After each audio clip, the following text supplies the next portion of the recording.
নমস্কার কৃষক বন্ধুরা, আপনাদেরকে agri point with Alok YouTube চ্যানেলে স্বাগত।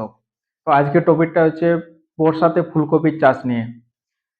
আপনারা বর্ষাতে কি ধরনের ফুলকপির চাষ করবেন বা কোন ভ্যারাইটিটা চাষ করবেন, বা আপনারা জমি তৈরি করবেন কিভাবে, কখন কি সার প্রয়োগ করবেন, একটা নার্সারি তৈরি করবেন কিভাবে, তো এইসব জিনিসের উপর আলোচনা করা হবে। তো চলুন শুরু করা যায়। তো এবার প্রথম হচ্ছে ভ্যারাইটি সিলেকশন। আপনারা বর্ষাতে ফুলকপির চাষ করছেন, কি ধরনের ভ্যারাইটি আপনারা চাষ করলে বেশি লাভবান হতে পারবেন বা কোন ভ্যারাইটিটা চাষ করলে বেশি লাভবান হতে পারবেন। মার্কেটে অনেক ভ্যারাইটি আছে, তো তার মধ্যে আমি বলবো পানের 30-25 এই ভ্যারাইটিটা কিন্তু সব থেকে ভালো। এর কিছু ভালো গুণাগুণ আছে, তো সেটা আপনাদের কাছে তুলে ধরছি। এক নাম্বার হচ্ছে এটার ডিউরেশন বা সময়, এটা কতদিন টাইম লাগে। এটা আপনার বেড থেকে জমিতে ট্রান্সপ্লান্টিং করার বা জমিতে গাড়ার মোটামুটি 65 থেকে 70 দিনের মাথায় আপনি কিন্তু কেটে বিক্রি করতে পারবেন। দ্বিতীয় নম্বর হচ্ছে এটার সময়, মানে কোন সময়ে হয়, এটার sowing time. Main sowing time হচ্ছে এটার কিন্তু জুলাই থেকে সেপ্টেম্বর, বা বাংলাতে যদি বলেন এটা কিন্তু আষাঢ় থেকে ভাদ্রর লাস্ট অবধি এটা কিন্তু আপনারা গাড়তে পারবেন। তৃতীয় নম্বর হচ্ছে কাঠ, এটার বা শেপ, এটার গঠনটা কিরকম হয়। এটার গঠন হচ্ছে কিন্তু মন্দিরের মতো অনেকটা দেখতে, নিচ দিকটা গোল হয়ে উপর দিকটা গম্বুজের মতো দেখতে হয় এবং প্রচুর টাইট হয়। এটা হচ্ছে একটা ফুলকপির মানে টাইট বা এটা গঠন কিন্তু মার্কেটে ভালো, ওটার ডিমান্ড আসে বা ওটা ভালো মুনাফা অর্জন করা যায় ওই ফুলকপিটার থেকে। এবারে 4 নাম্বার হচ্ছে এটার কালার। এটার কালার কিরকম, এটা কিন্তু একদম দুধের মতো সাদা। এই যে পানের 30-25 ভ্যারাইটিটা আছে, এটা কিন্তু দুধের মতো একদম সাদা। 5 নাম্বার হচ্ছে এটা কিন্তু নাইট্রোজেনের পরিমাণ কম লাগে, কারণ গাছের হাইট গুলা অনেক কম হয়। 30-25 যে ভ্যারাইটিটা আছে এটার হাইট একটু কম হওয়ার জন্য এটাতে নাইট্রোজেনের পরিমাণ কম লাগে, এবং এটা দুধের মতো সাদা এবং প্রচন্ড টাইট হওয়ায় এটা কিন্তু দূরের মার্কেটে নিয়ে যেতে কিন্তু অনেক সহজ হয়ে যায়। কারণ আপনার দূরে মার্কেটে যখন একসাথে অনেকগুলো কপি নিয়ে যাবেন, তখন কিন্তু আপনার একটা ফুলকপিও কিন্তু নষ্ট হয়ে যাবে না। তো এই কিছু গুণ ছিল পানির 30-25 ভ্যারাইটিটার মধ্যে।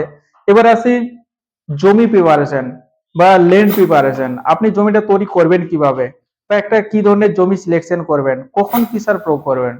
তো এক নম্বর হচ্ছে জমি সিলেকশন, কি ধরনের জমিতে আপনারা এই ফুলকপির চাষ করবেন। বর্ষাতে আপনারা চাষ করবেন, তো আমি বলবো এমন একটা জমি সিলেকশন করুন যেখানে জল এক ফোঁটাও না দাঁড়ায়। তাতে করে জল যদি না দাঁড়ায়, তাতে করে আপনার জমিতে যতটা ফুলকপি চাষ করবেন একটা ফুলকপিও নষ্ট হবে না, একটা চারাও নষ্ট হবে না। আর একটা জিনিস করবেন, আপনারা বেড তৈরি করবেন। জমির মধ্যে যদি বেড তৈরি করেন তাহলে আপনার কিন্তু ফুলকপি ভালো সাইজ পাবেন, এবং আপনার ওটাতে এক ফোঁটা জল দাঁড়াবে না, এবং কি হবে ওটাতে আপনারা বেশি লাভবান হতে পারবেন। তো এই জন্য অবশ্যই বেড দিয়ে ফুলকপির চাষ করুন। এবারে কখন কি সার প্রয়োগ করবেন, কখন কি সার প্রয়োগ করলে আপনারা বেশি লাভবান হতে পারবেন। অনেক চাষি ভাই আছে কি করে ভুল সময়ে ভুল সার প্রয়োগ করার ফলে কি হয়, আহ ফুলকপি আগে পরে আসে, কোনো ফুলকপিটা আগে আসে, কোনোটা লেটে আসে। যাতে এই জিনিসটা না হয় এই জন্য সঠিক সময়ে সঠিক সার প্রয়োগ করতে লাগে। তো আপনার 1 একর বা 1.6 বিঘা জমিতে 3 থেকে 4 টলি গোবর সার, সাথে এসএসপি পাউডার 2 ব্যাগ, এবং ডিএপি 3 কেজি, এবং এমওপি 3 কেজি, এর সাথে ইমোডাক্লোরোপিড 2 বস্তা ব্যবহার করুন। এগুলাকে একসাথে মিক্স করে আপনার জমি, আহ, আপনার সিডলিংটা ট্রান্সপ্লান্টিং করার আগে জমিটা যখন তৈরি করবেন তখন এই সারগুলা সব একসাথে মিক্স করে আপনারা জমিটি তৈরি করুন।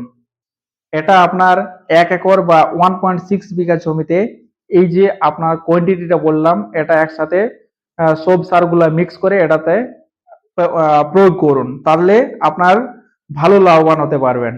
এবার হচ্ছে নার্সারি।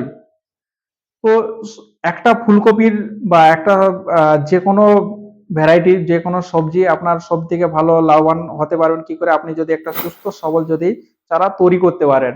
তো সেই জন্য আপনাকে নার্সারিটা ভালোভাবে তৈরি করতে লাগবে। একটা নার্সারি, ভালো নার্সারি তৈরি করতে গেলে আপনারা কি কি করবেন।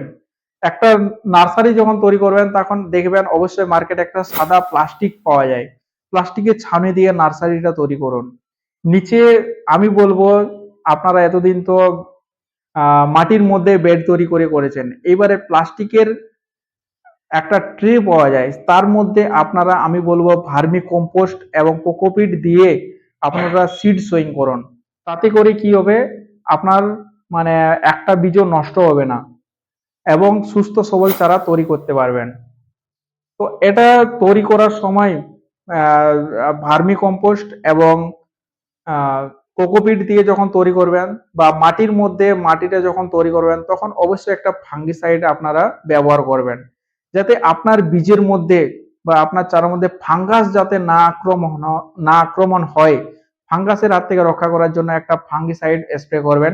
মার্কেটে পাওয়া যায় রোকো বলে একটা ফাঙ্গিসাইড আছে, যেটা আপনারা 50 গ্রাম যখন মাটি তৈরি করবেন বা কোকোপিট বা তোমার ভার্মি কম্পোস্ট দিয়ে আপনি যখন মাটিটা তৈরি করবেন তখন অবশ্যই এই 50 গ্রাম ফাঙ্গিসাইডটা ব্যবহার করবেন। তো এটা তো হয়ে গেল, আপনার চারা তৈরি হয়ে গেল। তো চারা তৈরি হওয়ার মোটামুটি 15 থেকে 20 দিনের মাথায় একটা ওষুধ স্প্রে করতে হবে, সেটা হচ্ছে মেটালাক্সিল ম্যানকোজেব, যাতে আপনার ধসা না লাগে। আপনার যদি চারার মধ্যে ধসা লেগে যায় তাহলে কিন্তু আপনার পুরো মানে বেডটাই নষ্ট হয়ে যাবে বা যে ট্রেগুলাতে করেছেন পুরোটাই নষ্ট হয়ে যাবে। যাতে সুস্থ সবল চারা পেতে চান তাহলে অবশ্যই একটা 15 থেকে 20 দিনের মাথায়, চারা তৈরি হওয়ার 15 থেকে 20 দিনের মাথায় মেটালাক্সিল ম্যানকোজেব, যে রেডোমিল গোল্ড পাউডারটা আছে, রেডোমিল গোল্ডের মধ্যে কিন্তু মেটালাক্সিল ম্যানকোজেব থাকে। তো এই পাউডারটা ব্যবহার করে হয়ে গেল, ল্যান্ড প্রিপারেশন হয়ে গেল, জমি তৈরি হয়ে গেল, এবারে নার্সারিও তৈরি হয়ে গেল। এবারে আপনারা লাগাবেন কি করে, একটা থেকে একটা গাছের দূরত্ব কত হওয়া দরকার বা একটা বেড থেকে আরেকটা বেডের দূরত্ব কত হওয়া দরকার, আপনি যদি এটা ঠিকঠাকভাবে না করেন তাহলে কিন্তু ফলন ভালো পাবেন না। এই জন্য এক আমি বলবো একটা গাছ থেকে আরেকটা গাছের দূরত্ব বা একটা চারা থেকে আরেকটা চারার দূরত্ব 1 থেকে 1.5 ফিট হওয়া দরকার এবং একটা বেড থেকে আরেকটা বেডের দূরত্ব 5 ফিট এবং বেডের হাইট 1 ফিট এবং বেডের চওড়াটা 3 ফিট হওয়া দরকার। আপনার 1 একর বা 1.6 বিঘা জমিতে মোটামুটি 16 থেকে 18 হাজার চারা লাগবে। তো নমস্কার, আজকে এই পর্যন্তই।